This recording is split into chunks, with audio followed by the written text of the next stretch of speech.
and then we'll also talk to the Member of Parliament for Walewale. I believe we have Dr. Abdul-Kabiru Mahama, who is a Member of Parliament for Walewale, on the line. Good morning, Honourable. Thank you very much for your time. Hello? Yes. Good morning, sir.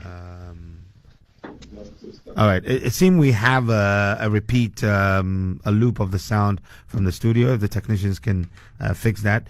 We will be talking to the MP for Walewale in a moment, and we'll try to get a sense of what may be happening in the area and how we can fix this. Dr. Abdul-Kabiru Mahama, good morning. Hello, Dr. Mahama. Good morning. Good morning, Dr. Mahama. I'm getting a lot of calls.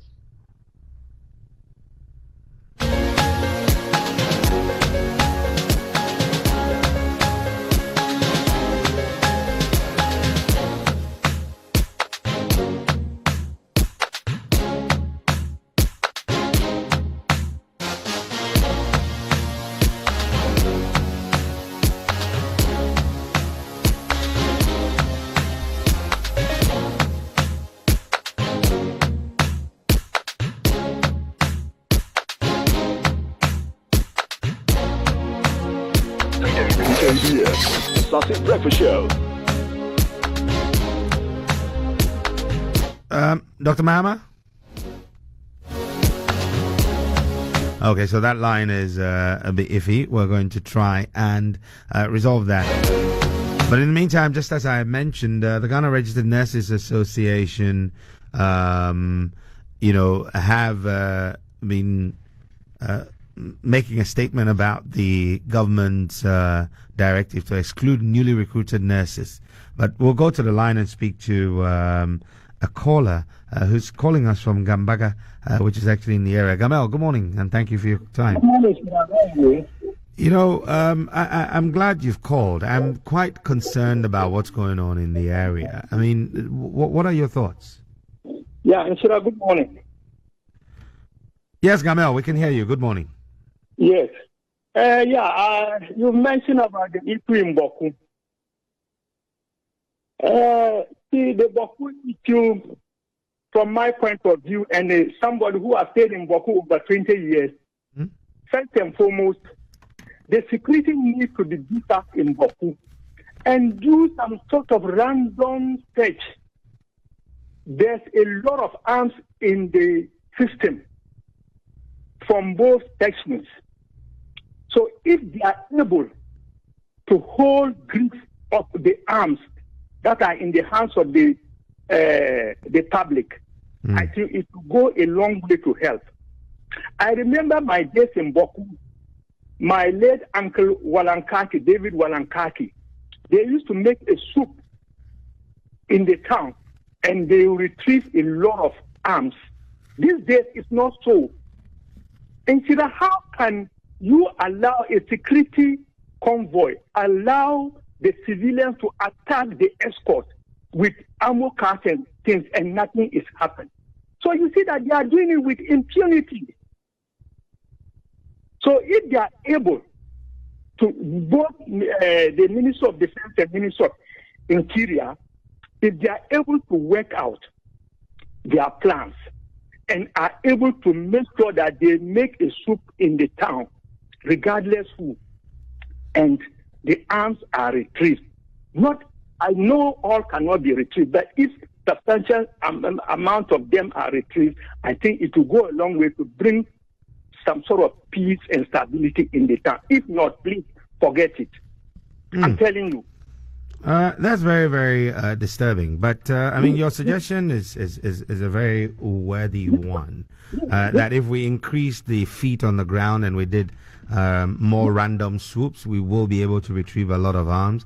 And of course, when people, it is believed that they feel there's eyes watching, it might also affect the way they operate.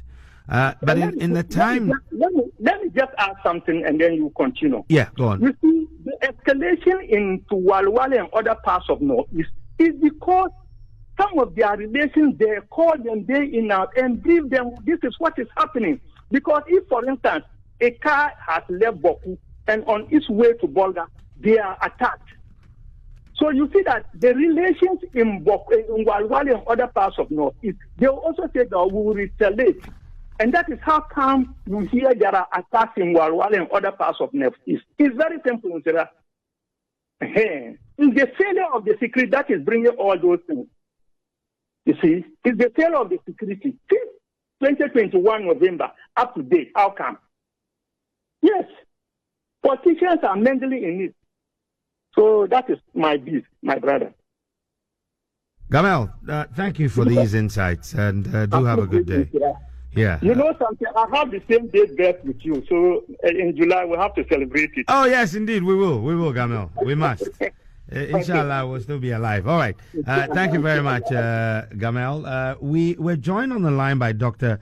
Festus Kofi Aubyn. He's a regional coordinator for research and capacity building at WANEP. Dr. Aubyn, thank you for your time. Yes, good morning. Thank you very much. Right. You know, the reports of a bus attack in Walewale and the subsequent alleged potential reprisal as a reprisal for something that happened 137 kilometers away in Bawku strikes me as a very, very disturbing situation. Can you help us understand how an issue in Bawku could trigger an attack in Walewale? Yeah, thank you very much. So, you know, one of the issue with the Bawku conflict is that it has a rippling effect on communities where you have the indigenes of Bawku residing. And if you look at Walewale, I mean, you have people who have relations in Bawku as part of other parts of the country.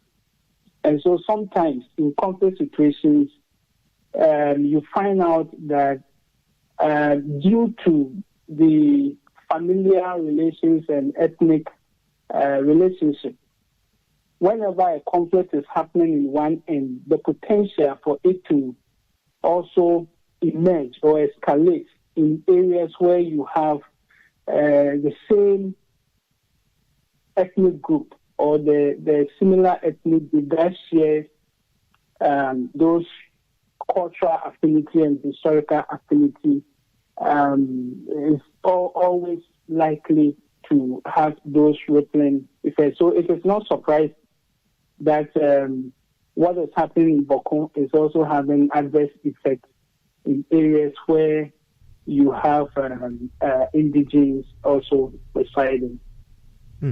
So, Dr. Aubyn, I'm glad you've been able to help us appreciate this, but let's get into the Bawku conflict itself. What is the genesis of this? Well, I mean, from the account that we've all known over the years, basically it's about the chieftaincy. It's a chieftaincy conflict, which has evolved from pre-colonial times to the early independence period up to today, and basically between the Mamprosis and the Kusasis, who has to be the Bawku, Naba, and we've seen the situation evolving over the years, taking different dimensions, and especially the politicization over the years has also not helped matters in terms of resolving the situation in Bawku, and also the increasingly proliferation of arms and weapons, as well as the impact of what is also happening in our neighboring countries, have all, culminated into the complex situation that we find in Bawku as we have today. So it's basically an issue of chieftaincy, but over the years, like I said, there have been other dimensions that have made it a bit complex. You know, there are a number of literature that suggests and almost sort of buttresses this potential politicization. Having looked at the fact that a number of laws have become more nationalistic in nature, that it has, as a result, affected chieftaincy and family lineage, the original family lineage, and how skins are handed down, or the position of chieftaincy is passed on from one generation to the other. To what extent can the same politics that has created the problem, allegedly, be a part of the solution? Yes, when it comes to issues like that, I mean, you have different actors that play key roles.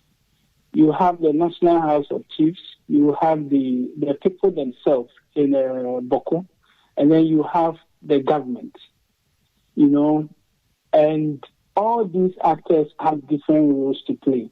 And that is why, despite the fact that the two leading political parties in this country have been allegedly implicated in what is happening in Bawku, they are also very, very important in terms of finding resolution to the conflict, because the government of the day has the political power, has the instruments of state power, what we call the monopoly over the use of force. And so the conflict cannot be dealt with without the involvement of especially all the different actors who are playing very key role in the conflict. And so it is not only the political actors, but what they do to complement the other traditional methods and other roles of civil society and others who are playing different roles to help address the situation. Okay. Now, if the politicians appreciate the implications of what is happening in Bawku and the amount of resources we are spending in Bawku, the human cost, and even the cost to cross-border trade and all that, and the people themselves also appreciate the fact that, we have to put an end to this conflict, then it makes it easier for whatever role they are playing to be quite imperative in addressing the situation. And so the politicians are very key in addressing this, for us to ensure that the people themselves are able to deal with the matter. Talking about political actors, Dr. Aubyn, I will crave your indulgence to just hold and bear with me a second as I quickly speak to the regional minister in Walewale. I believe that's Dr. Mahama. The MP for Walewale, rather, Dr. Mahama, joining us on the line. Good morning, sir. Yeah, good morning. Now, we're thankful, first of all, that you've been patient and we've got a pretty decent line to you. But I asked the question of Dr. Aubyn of WANEP, how an alleged incident in Bawku would trigger a reprisal 137 kilometers away. Two incidents have been connected to Bawku in Walewale. To what extent is this true? And what is the current situation, and what do you think needs to be done to ensure that the curfew, which has been rejected by the young people or the youth of Walewale, would be reviewed? Yeah, Phil, thank you very much, and good morning once again to you and your cherished listeners. First and foremost, there should not be any reason why a conflict in Bawku have, if you like, a reprisal attack or retaliatory attack, or if you like, antecedents in Walewale, because these are two different areas. And if you understand the nature of the conflict in Bawku, people, even security analysts, get it totally wrong. It is a conflict between two feuding ruling families. It's not a conflict between Kusasi and Mamposi. And if I want to place that in context, there are Mamposis in Walewale, Mamposi in Aleru, Mamposi in Yakabakobore, Mamposi in Bumpuku. They don't know anything about this conflict. There are Kusasi in Mampuru. As a matter of fact, the driver to the Nayire, the overlord of the Mampuru traditional area, is the Kusasi. In the Nayire court, there are Kusasi. So it cannot be true. And we should not even start the narrative that it's a conflict between Kusasi and Mamposi. That has never been the case. And once we begin to think that it's a conflict between Mamposi and Kusasi, then we get it all wrong. We collateralize every Kusasi and we collateralize every Mamposi as, i.e., a victim or, if you like, a perpetrator of this conflict. That said, over the past several years, Bawku has been under a curfew. Different regimes have decided to impose curfew in Bawku. And that is understandable because when two feuding factions are fighting in a community, the rational security measure is to impose curfew. But be that as it may, this conflict has degenerated, said that not only the people of Bawku are now engaged, people in Zebela attack vehicles because they suspect that there are elements belonging to the other factions in those vehicles. People in Pusiga do the same thing, or some people in Pusiga do the same thing, some people in Garu do the same, some people in Walewale do the same thing. This is a fact.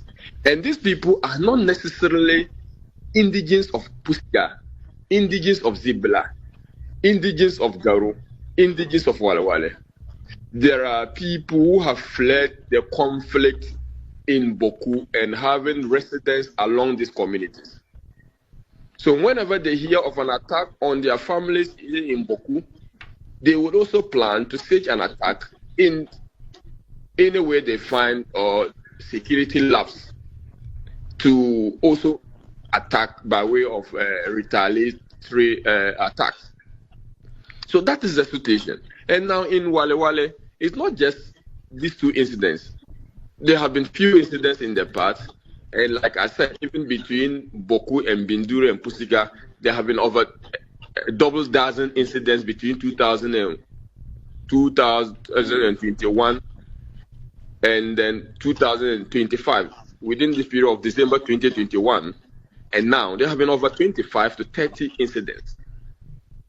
And in Walewale, over the past 30 days, there have been 2 incidents.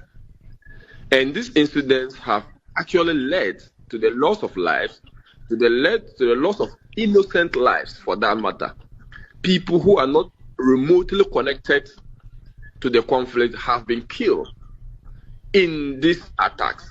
Not just only in Walewale, but in Biduri. Let me just, even whilst curfew was in Walewale yesterday, people attack a vehicle in Zebela.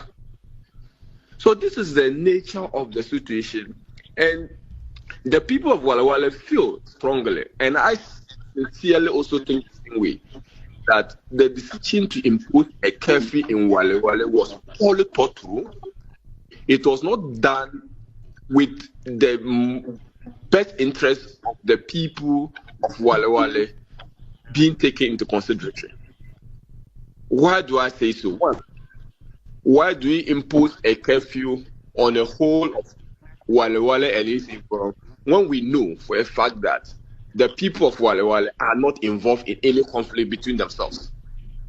It is a security issue where buses are stopped and attacked.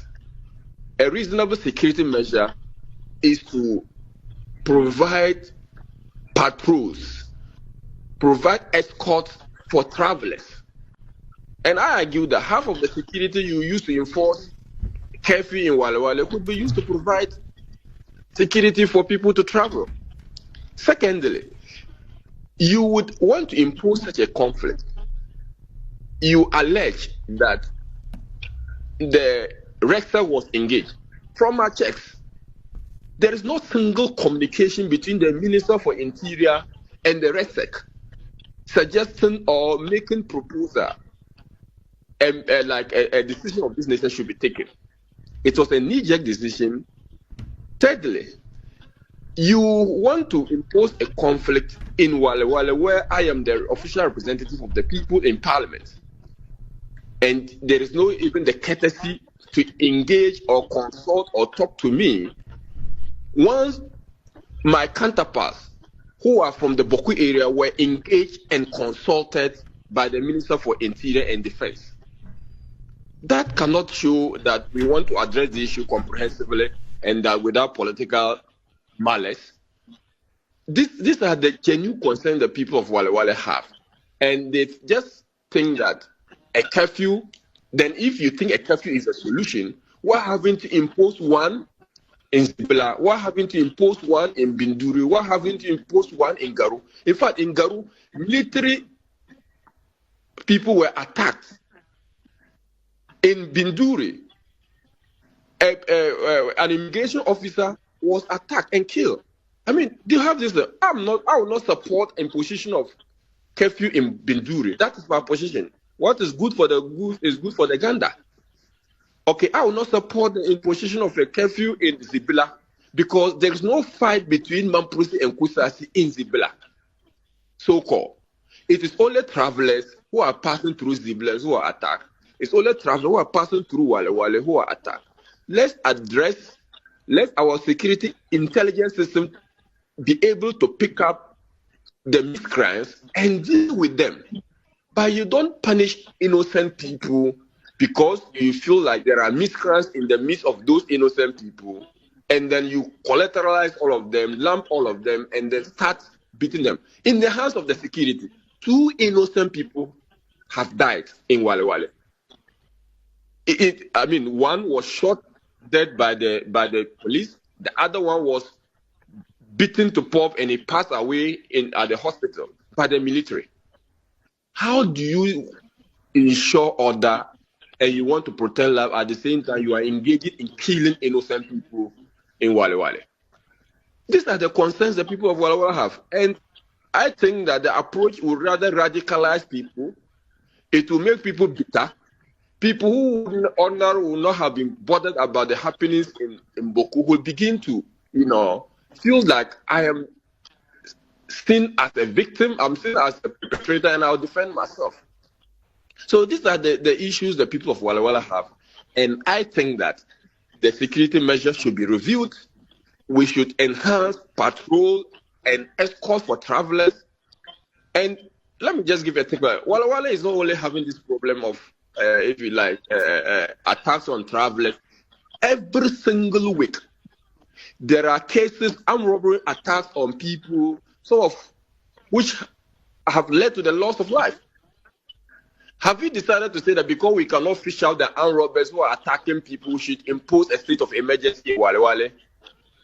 The security services agencies are still going on and working to ensuring that they identify those armed robbers, at the same time protecting lives.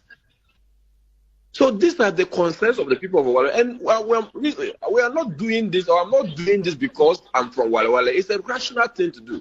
In Walewale, among my constituents are Kusasi. Among my constituents are Bimobes. Among my constituents are Mampusis. I have fidelity to represent them and articulate their views. So if I'm speaking about this issue, it is wrong for anyone to think that it is just because of politics that we are doing this. As a matter of fact, the press conference that was addressed in Walewale was led by members of the NDC. They feel it is wrong, they feel it's not right, and that decision hasn't been properly thought through. Okay. Now, I can understand how situations like this could breed mistrust, and that doesn't help, especially in a protracted conflict such as what we have in Bawku.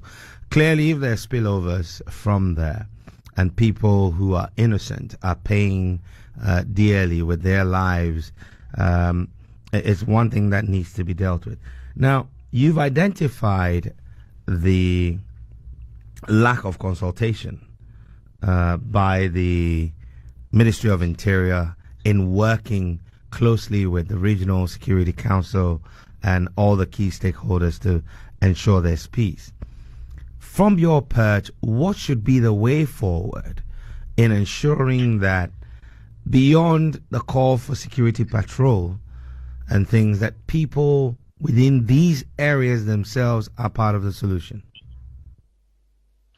Well, so I think that the underlying cause of this whole thing has to be addressed. Because when you deal with the effect without tackling the cause, you will always be engaged in remedial measures that will not bring lasting peace to the people. The root cause of the problem is that two feuding ruling families are battling for the soul of Bawku. We will have to bring finality to it, and I'm happy the president has actually indicated that he's taxing the Otunfo-led team of eminent chiefs to address this issue. That's the first major step. Because like Bawku, we all know, has been under curfew, but it has not solved the problem. Curfew hasn't really been successful in as solving said problem. Even in curfew, people should attack and kill other people. So I think that's the first major step. The second thing is that the two factions in Bawku would have to be brought to the table, and once their supporters know that something concrete is going on, they will prevail on their supporters, whatever they find themselves, to exercise restraint and be patient whilst the processes are ongoing. That is another step. The third other step I think we have to do is to entrench and enhance our surveillance and intelligence system. Because I feel shame as a country that an attack will happen, and after 2 months, 3 months, the police service are not able to make any arrest. If they were successful in picking 1 or 2 persons, I'm sure other people have taken cue and not want to repeat it. That I think would provide meaningful roadmap to addressing this, and in the meantime or in the interim, safeguarding lives and properties. Aside this, I feel like communities involved. Walewale community, Sibila, Pusiga, Garu, Binduri, the community themselves must be willing to provide information on anyone they suspect is engaging in this thing and help the security services to address this thing. So that community support to the security agency would also help in protecting lives and property. And I think that this, in my mind, and with the greatest of respect, would provide us somehow as a solution towards the lasting peace and stability we want to see in this country, and Bawku area to be specific. Well, very fair points raised. What do you make of the recent attack on the Northeast Regional Minister, whose primary responsibility would be to chair RegSec and to work with other stakeholders to ensure the peace and stability that we all crave for in the area? Yeah, it's unfortunate. I would condemn unreservedly an attack on the Minister of State, the Northeast Regional Minister in this regard. The unfortunate incident happened because there's a complete lack of trust. It happened because the Northeast Regional Minister is cited in the report of the Interior Minister, or in the press statement by the Interior Minister, to the effect that he had advised, or they were working on the advice of Resi. The minister was called to probably provide explanation what had probably informed that, because they think that if you want to do that, you have to engage the people and to show that we are out of options. In the course of that, in the course of such altercation, the minister's vehicle was attacked. But these were people who were organizing a press conference to, ventilate their frustrations, express their dissatisfaction with the whole process of the whole decision of the imposition of a curfew. And the minister happened to be there, and he went there with good intention. But the explanation he provided did not engender, trust, and that resulted to that situation. So I think that it was unfortunate. I think that those people responsible should be ashamed themselves for attacking the regional minister. But I also think that because there's a complete breakdown of trust, some of these things are expected to happen. Going forward, what do you think that central government, and I mean by through the Ministry of Interior, need to do to ensure that normalcy is returned to the Walewale area and the stretch of the N10 sooner than later?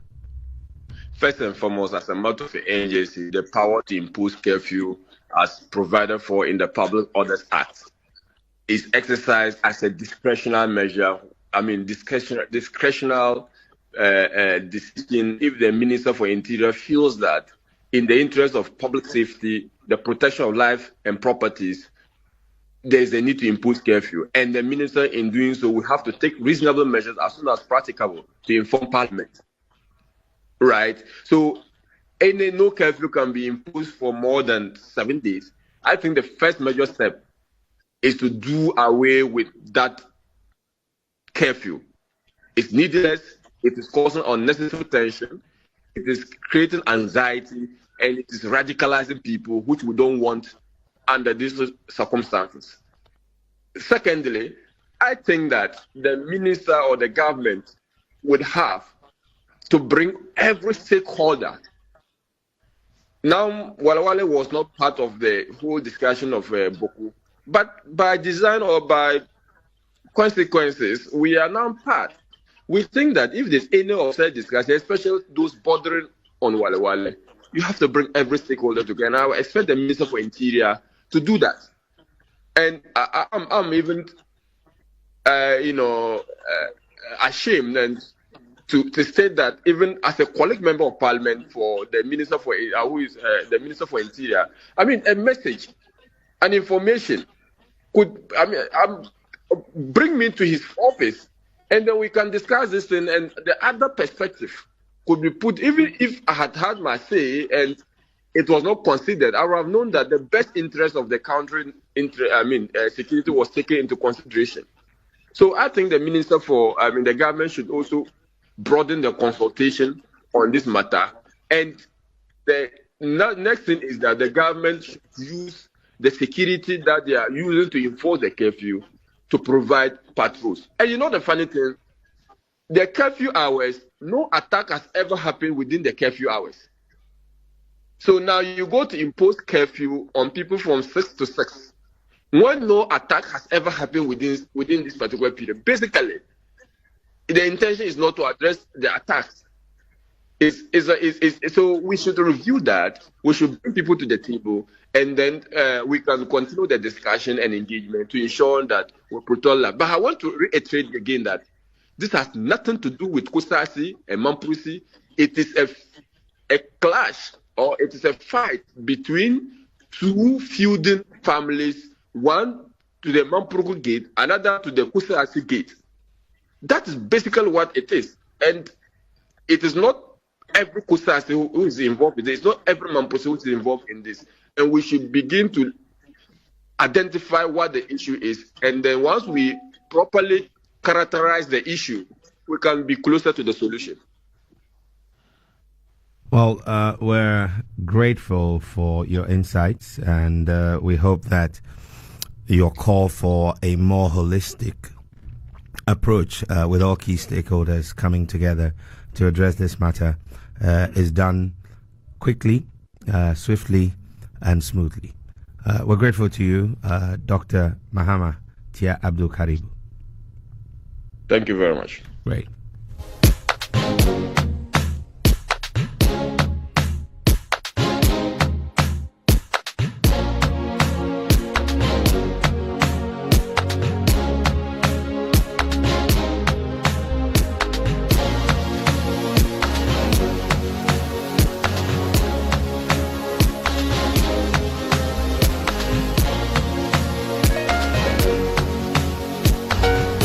Right, just needed a moment just to take all of this in. Dr. Aubyn is still on the line. We're so grateful that you've patiently waited and listened to the interaction with the MP for Walewale. Dr. Aubyn, what do you make of his assertion that a more comprehensive work is required to bring all the players to the table, the stakeholders, and show that there's good faith and build trust in the process?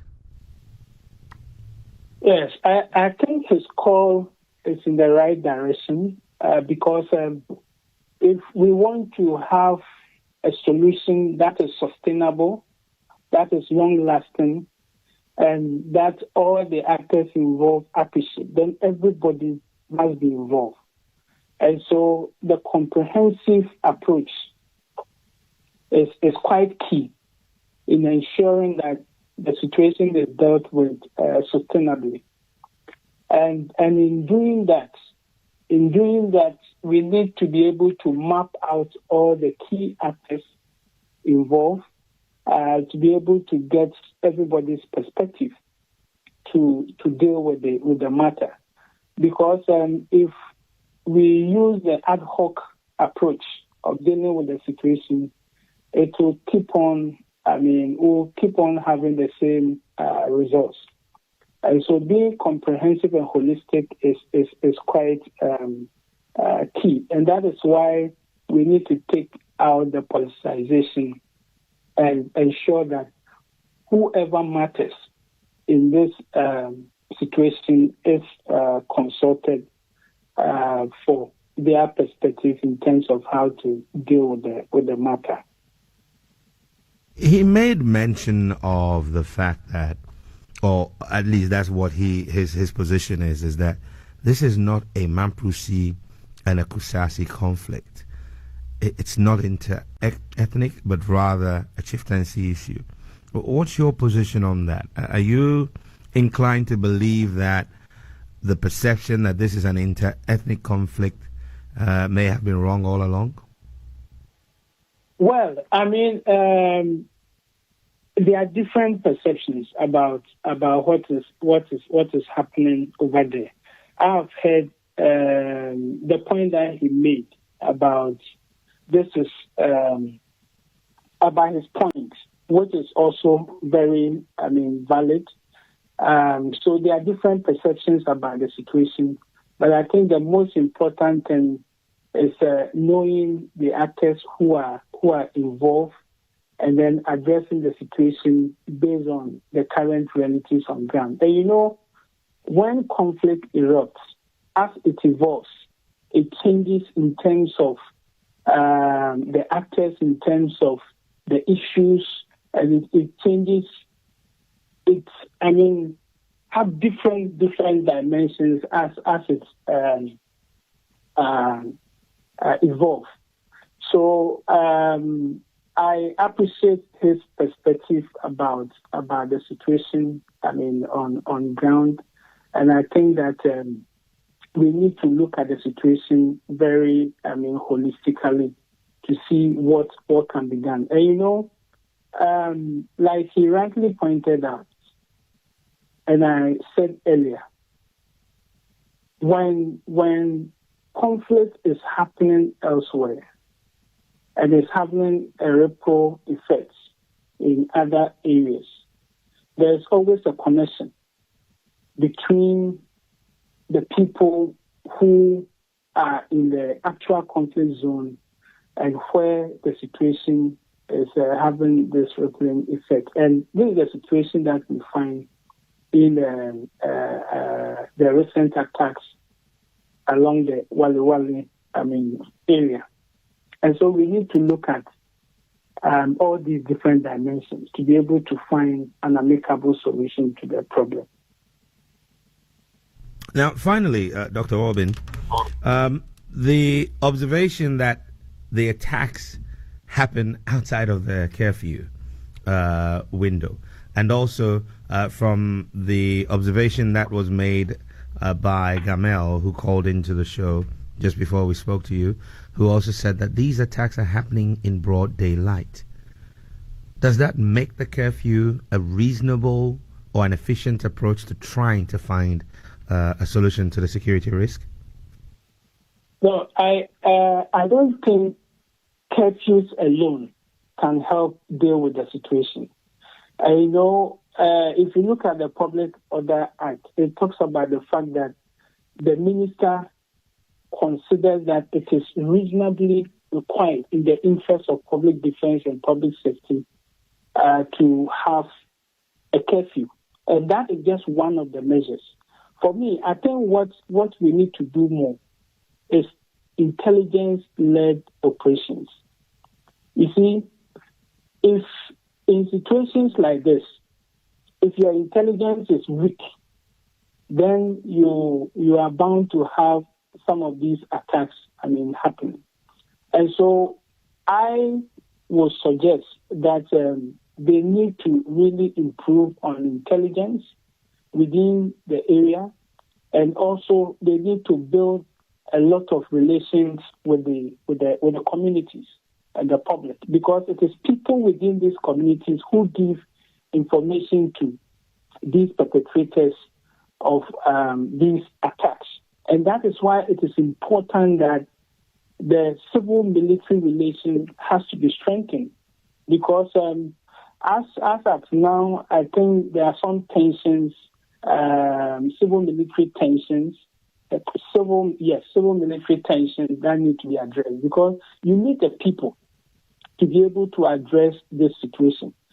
And I will emphasize more on intelligence-led operations and also in enhancing civil-military relations so that they can get the needed information and the needed intelligence to be able to prevent these attacks from happening. Otherwise, I don't think curfew alone will help address the situation, although it is also a control measure in situations of this nature. But I think it's just one of the measures. And we need to go beyond that to really enhance our intelligence, improve civil-military relations, and address the root cause of the problem, like he pointed out. But you see, addressing the root cause normally takes long. But in the medium term, we need some measures to provide the needed security for the long-term measures to be implemented. And that is why the comprehensive approach that we mentioned earlier is quite critical in addressing the situation in the area. Dr. Aubyn, we're grateful for your time and insights this morning.